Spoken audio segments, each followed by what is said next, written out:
Good morning, dear students. I am Dr. Srinivas Bathani, Professor of Chemistry in St. Peter's Engineering College. In the last video, what did I explain?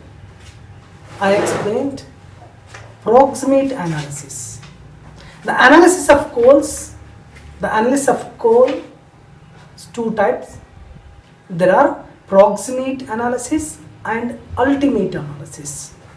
Okay, proximate analysis already we have completed. So today I am going to discuss about the ultimate analysis. What is the topic today? Ultimate analysis.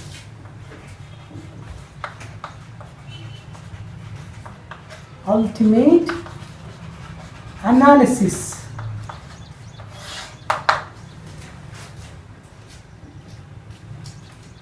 Just analysis means the proximate analysis. What did I explain? I explained the determination of moisture, determination of volatile matter, and determination of ash, and determination of non-combustible materials. Like that we discussed. In the same way, ultimate analysis also we have to determine the elemental analysis. So we have to analyze the different types of elements like carbon, hydrogen, oxygen, nitrogen. So that's the reason it is also called as what? Elemental analysis. Also called as elemental analysis.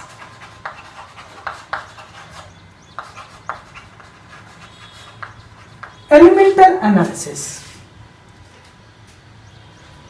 So, and also we have to quantitatively analyze, not qualitatively analysis, because the proximate is a quantitative analysis, but whereas this one, so qualitative analysis, qualitative. So it is also called as qualitative analysis.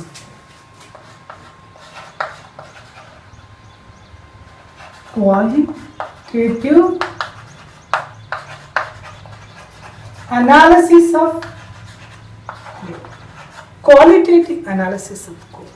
So ultimate analysis of coal, so also called as what? Elemental analysis as well as qualitative analysis. So in this analysis involves the determination of carbon, hydrogen, nitrogen, sulfur and oxygen. So we can determine the determination of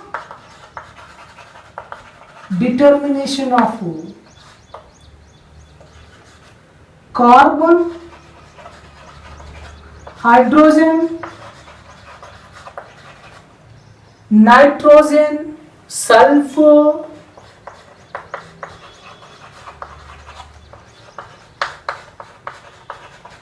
and oxygen. So we have to determine the carbon, hydrogen, nitrogen, sulfur and oxygen. Whereas in the proximate analysis we have to determine the moisture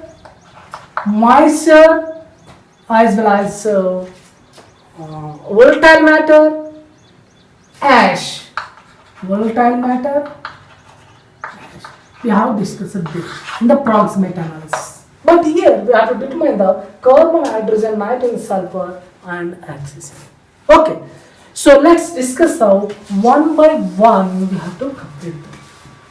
Okay, carbon and hydrogen.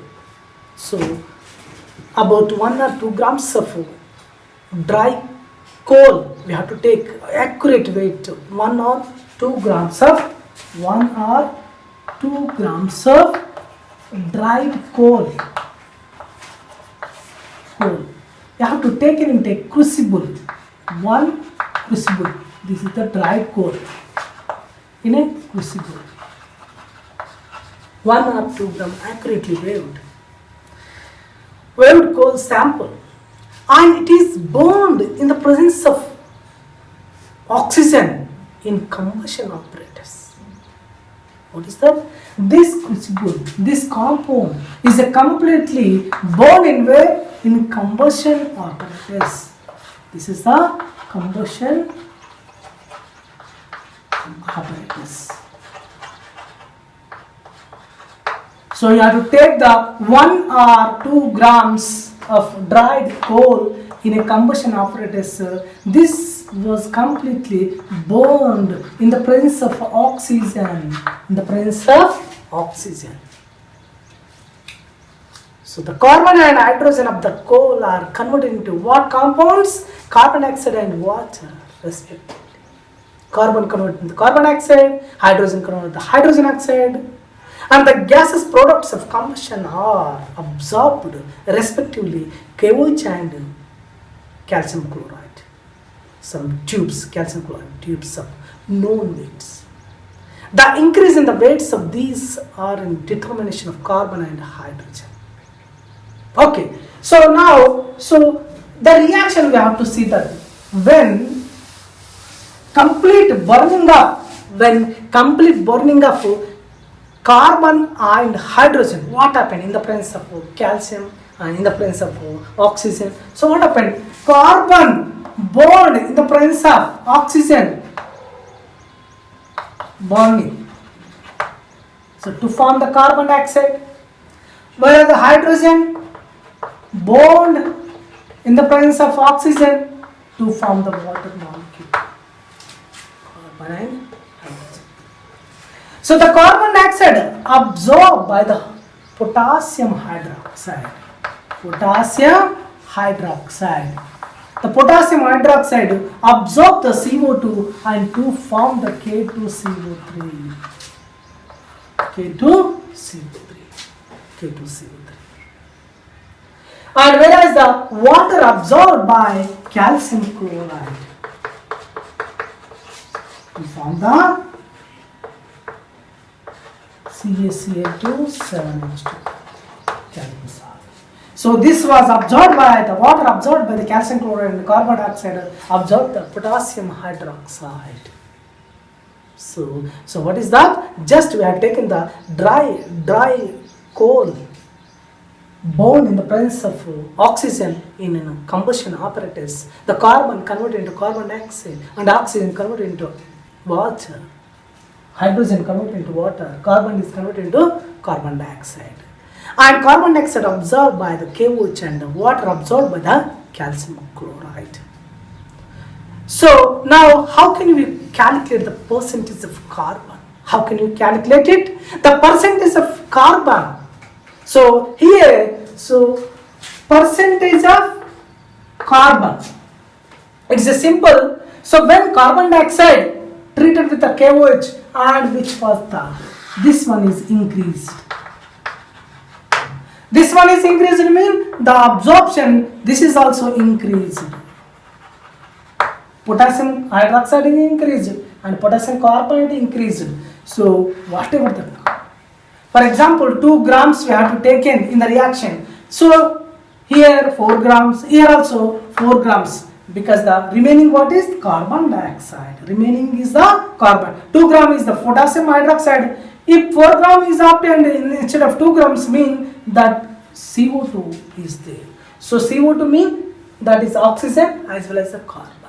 So simply increase in weight of KOH, potassium hydroxide. Increase in weight of potassium hydroxide. Increase in weight of potassium hydroxide. Because potassium carbonate is increased mean potassium hydroxide also increased. So this increase is nothing but absorption of carbon dioxide is more. So there is an increase in weight of potassium hydroxide into 12 because we are calculating the carbon by the weight of sample taken, a dry sample, dry coal. So weight of sample. So weight of sample means the carbon dioxide molecular weight is the 44 into 100.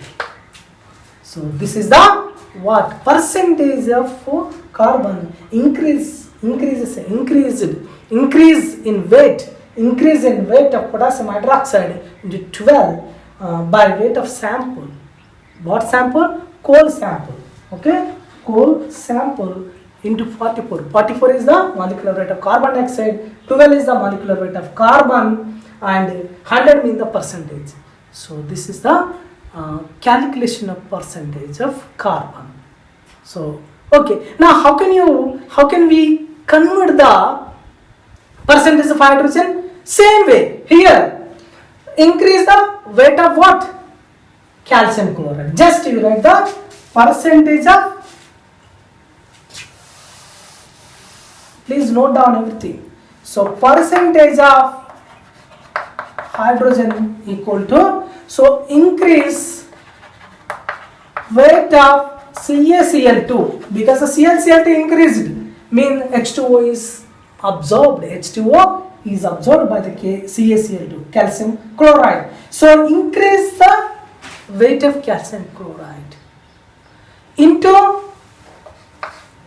this molecular weight of hydrogen is the 2, and weight of coal sample, weight of coal sample into, so we are absorbed by what?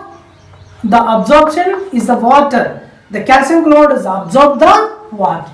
So water molecular weight is the 18 into 100 into 100.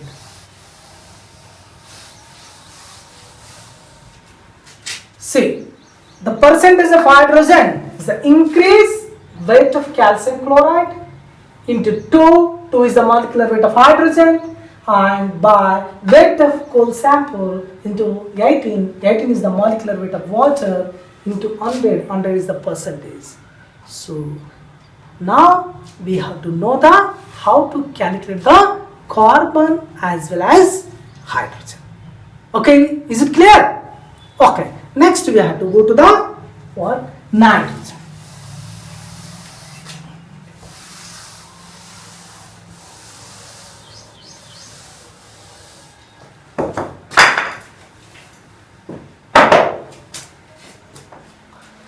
Next, nitrogen. So nitrogen also we have to take the about accurately weighed 1 gram of powdered coal. We have to take the 1 gram of powdered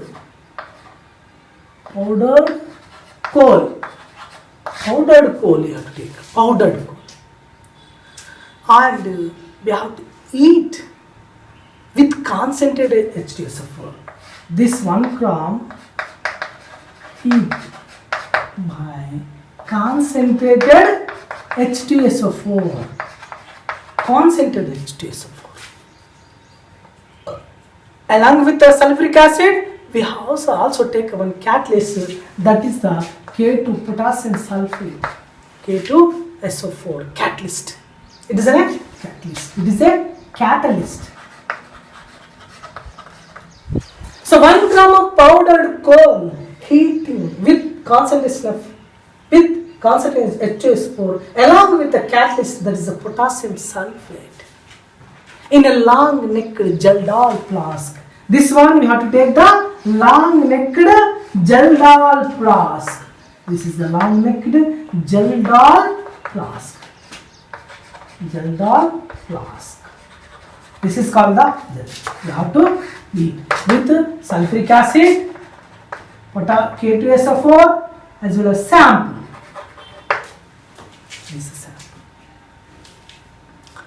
Okay, now the solution is clear or not, we have to see. After the clearing of the solution, clear the solution. After the solution becomes clear, it is treated with an excess of KOH. So after clearing, then you have to add the potassium hydroxide.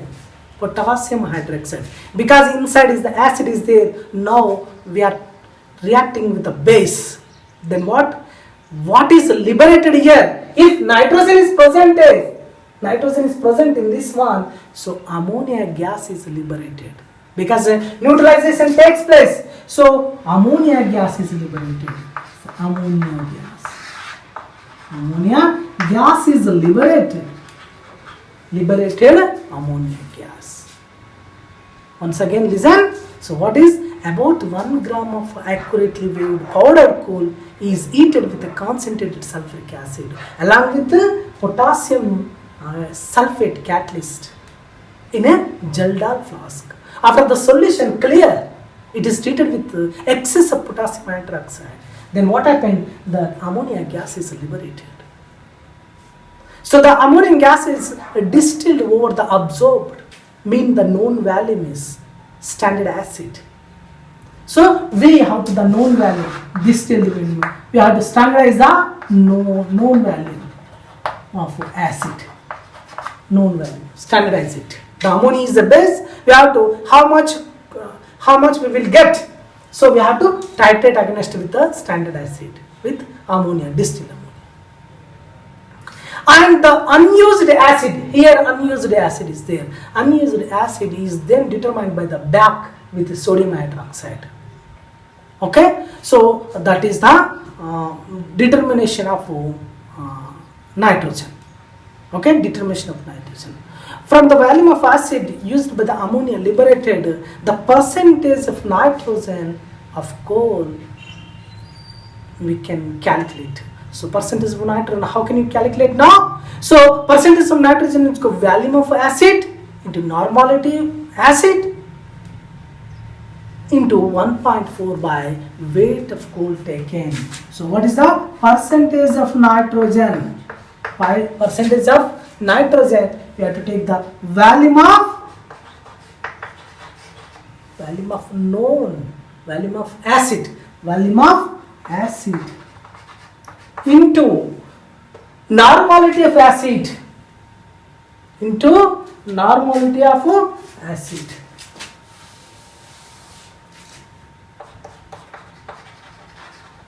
Normality of acid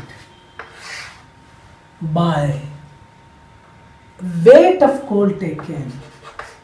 Weight of coal taken. Here we have to normality that is into 1.4 magnitude. 1.4.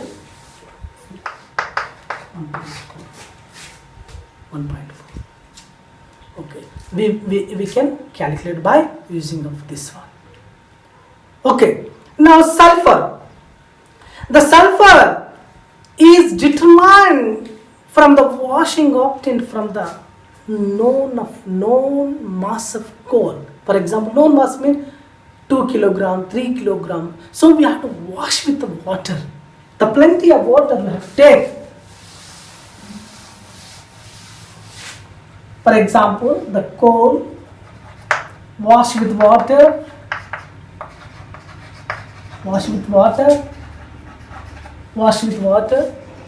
number of times, used in the bomb calorimeter for the determination of calorific value. What is that? Sulfur is determined from the washing obtained from the known mass of coal. Is used in the bomb calorimeter for the determination of calorific value. So during the determination of sulfur, the sulfur converted into sulfate. What happens? If in the coal after washing the sulfur is there, the sulfur converted into sulfates. Sulfur converted into sulfate. The washings are treated with barium chloride. So mean here we have to use the barium chloride. So in the washings, water washings, what is there? The water containing the sulfate, hydrogen sulfate, H2 sulfate, like the sodium sulfate, whatever there, the sulfate ions are there. So when this one is treated with the barium chloride, what will form? Barium sulfate formation takes place. Barium sulfate. The washings are treated with barium chloride with the solution, then form the barium sulfate as a precipitated white color precipitate.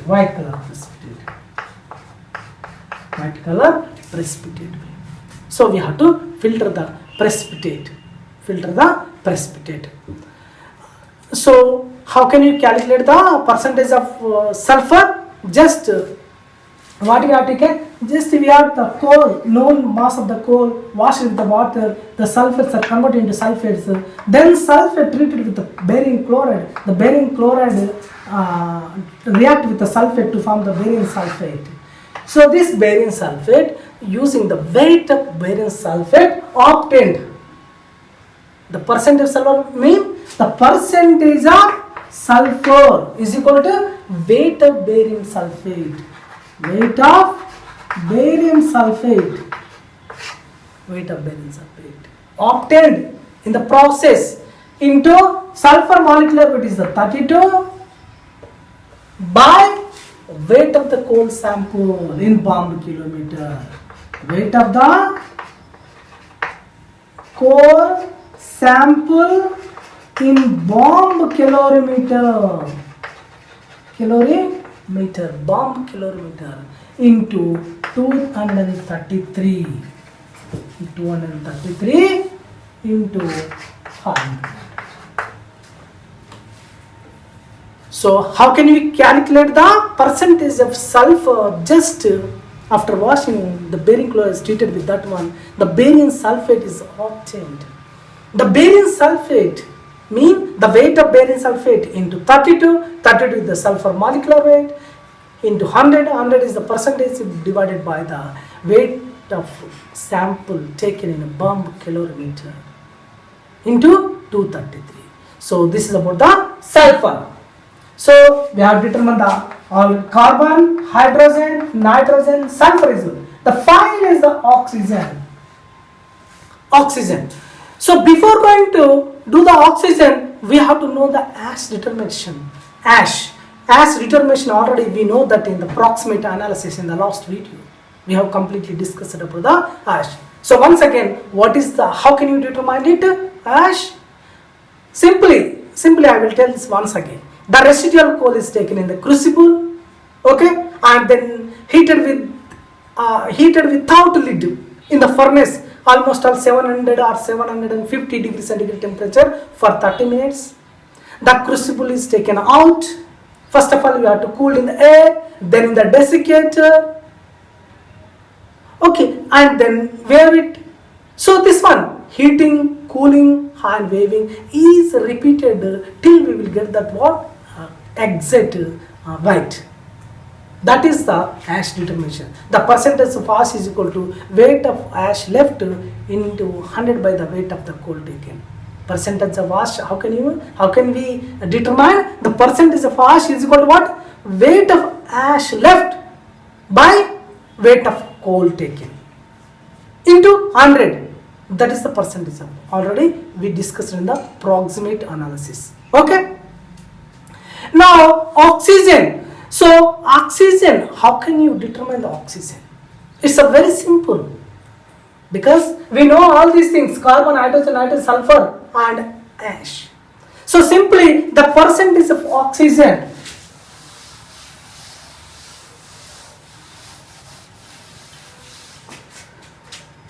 the percentage, simply it is determined indirectly by deducing the combined percentage of carbon, nitrogen, sulfur and ash from 100.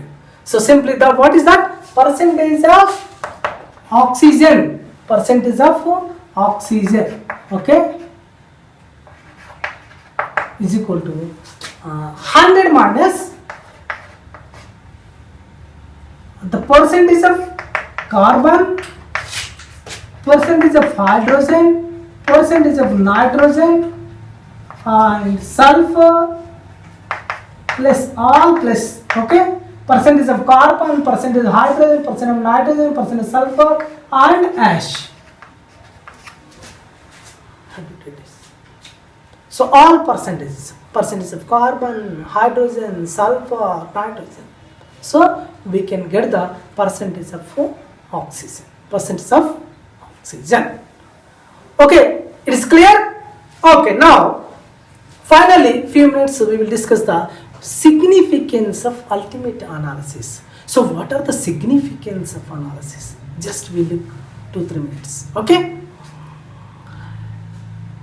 The carbon and hydrogen, greater the percentage of carbon and hydrogen, better is the coal in quality, better quality, and calorific values also high.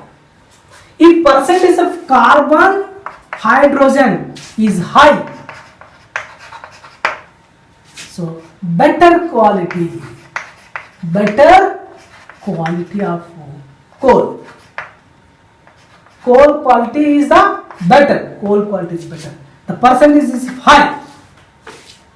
This is the significance. However, hydrogen is mostly associated with the volatile matter. Mostly, for example, hydrogen react with the carbon to form the methane. Methane is a volatile matter. Hence, it affects the use which coal is put. Okay? And nitrogen. Nitrogen has no calorific value. There is no calorific value. Because it will not burn. Its presence in the coal is undesirable. Undesirable. Thus, good quality of coal should have high percentage or low percentage. It should be low percentage. Nitrogen should be low. Then quality is good. Better quality of coal means nitrogen should be low. Because it's an undesirable product. Undesirable. So, that is should be low. And sulfur, although contribute the heating value of coal. Atom combustion produces like sulfur treated with oxygen, the sulfur dioxide formation takes place, sulfur trioxide formation, which have harmful gases, harmful effect and corroding the equipment and also causes the atmospheric pollution. Sulfur is usually present in the extent of 0.5 to almost 0.3% and derived from the ore like iron, pyrites, gypsum, mines with along with coal. The presence of sulfur is highly undesirable. The sulfur also undesirable. That's the reason it should be also low. Low quantity of sulfur should be better quality of coal. So since what is that? Okay. It will be affect in that sulfur. If sulfur is present in the coal, so what happened? When the steel industry like Vizag or where, so when sulfur contained coal is treated with in steel industry, what and the sulfur is react with the iron to form the iron sulfides. Then the loss of iron industry. If sulfur is there, ultimately it react along with pollution, also react with the iron to form the iron products, the byproducts. So ultimately loss of the iron industry. Okay, ash. We know the ash. Ash is the useless product. It's a non-combustible matter which reduces the calorific value. So moreover, ash causes the hindrance to the flow of air and heat, thereby lowering temperature and lower the ash content. So ash content also should be low. So these are the significances of coal. Okay, the presence of ash also close. And what about the oxygen? Finally, oxygen. The oxygen content decreases the calorific value of coal. High moisture. If high moisture is there, oxygen is present mean high moisture. If moisture is present, what happened? The burning takes place very low and calorific value also low calorific value. Moreover, oxygen is combined with hydrogen in coal and that hydrogen is available for combustion is lesser than the actual one. If already in the coal, hydrogen also there. If oxygen also there, what happens? Water formation takes place. Water formation takes place. So if more water is there, the burning capacity reduces, mean calorific values reduces. So almost if increase 1% of oxygen, if 1% of oxygen, so how much we will get the loss? The calorific value will lost the 1.7%. If 1% of oxygen, 1% of oxygen, so the calorific value reduces the 1.7%. Hence, oxygen is a low percentage. So, oxygen also low. is about the calorific value. So carbon, hydrogen only high, better quality, nitrogen, sulfur, oils and oxygen, so everything is low. So this is about the what? Ultimate analysis. So ultimate analysis what? So we have to determine the all carbon elemental analysis, individual analysis. So it is a perfect analysis. So anybody can want to buy the coal because the only we have to see the ultimate analysis, that is the element analysis. If this analysis significance of analysis, so carbon is hydrogen is high, so better quality you have to buy immediately. Okay, thank you.